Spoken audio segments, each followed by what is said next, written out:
You're in your 30s, you sing and play guitar, and you perform regularly at area bars and nightclubs. The sky's the limit. Or so it seems. Then you get some bad news from your doctor. News Channel 5's John Favoli tells us about a local musician who's fighting the odds so his life doesn't hit a sour note.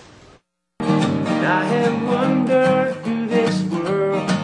Jason Colannino has a game plan for his musical future, a vision. His career is strumming along nicely, but it's his eyesight that has him concerned. Doctor, my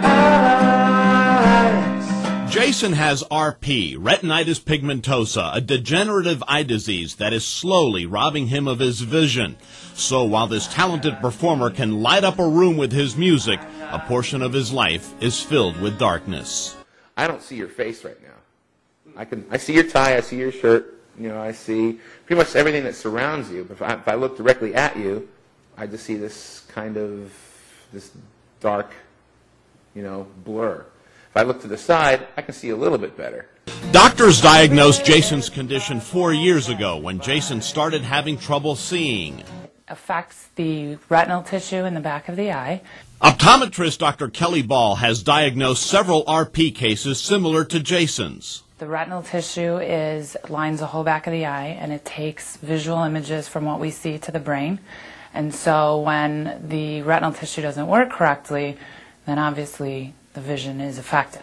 When Jason performs at area clubs, his audience isn't aware he sees them dark and out of focus. Well, I don't really go around telling people, just like, hi, how you doing? I'm blind as a bat. That can lead to some embarrassing moments. One thing that I feel terrible about is after I'm finished performing, somebody will come up to me.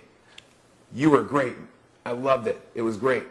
I wouldn't see the guy's hand. Jason has had to make some adjustments in his day-to-day life, like making the words bigger on his computer screen, the letters larger on his keyboard, and using a magnifying glass to help him read. Driving is out. He says he's adapted nicely, but is hopeful scientists eventually find a cure. There is a lot of research going on right now, and that's where I put a lot of my faith and hope in. You can't help but admire Jason's positive attitude. To learn more about RP and get all the latest research news, go to the local news section of our web channel, WPTV.com. There you will find a link to the Foundation Fighting Blindness. John Favoli,